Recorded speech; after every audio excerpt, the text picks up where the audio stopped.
Okay, you guys might have seen my previous video on emergency oil pan repairs, and it did not last for too long. I only got a few days out of it before it started leaking, and then it started leaking real bad and it broke loose. But I think I found the solution to that. I used the same process, but I cut my own custom thingy out of there. Oops, that's left a rag in there.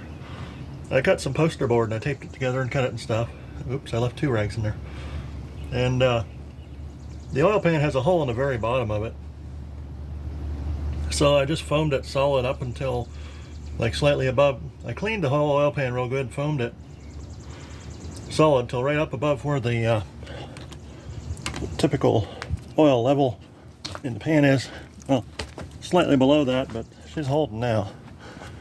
I'll show you what it looks like from yonder side. Now this is some harsh gravel, or harsh pavement here at the laundromat. Ouch! Oh man, it hurts. Ooh, I dropped the wire. Also, oh, there's still oil coming out there somewhere, but it's not leaking out of the engine. It might just be from, oh, that's the stuff that I accidentally spilt, dripping down on there. Alright, so anyways, I got the piece of poster board from the dollar store. As you can kind of see it there, I got some electrical tape. Electrical tape the poster board together. That's going to be a pain in the ass to get back out of there, but yeah, whatever. I got her, and that's pretty much it. So it's sealed the entire bottom of the oil pan where it was broke, where it's got the hole in. Oh, I still see drips. What the heck? You better not be leaking now. Oh, it's leaking off the transmission, or the my Wi-Fi front differential. That's weird. I don't know.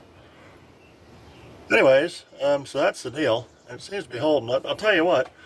If you bust a hole in your oil pan, don't let the stuff get up inside the engine, inside the pan. But put a piece of tape or something over it. And make sure you get all the oil out of it.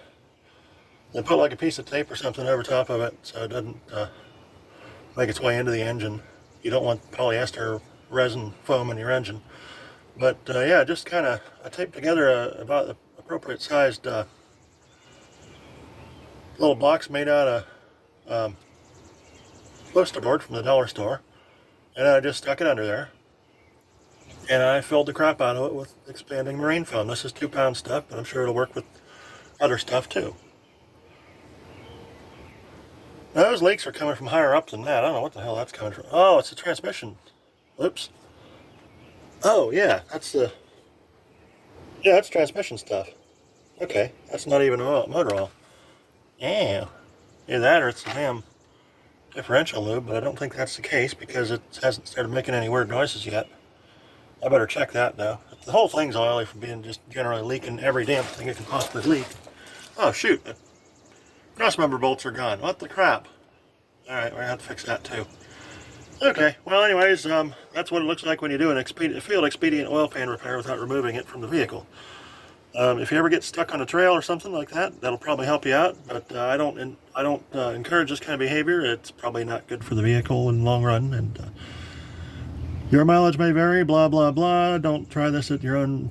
Don't do this at home. I am a professional idiot. Try this at your own risk. Whatever. I mean, if you get stuck out in the trail and you're 5 hours from civilization, it's going to be a lot longer of a walk if you got to walk it.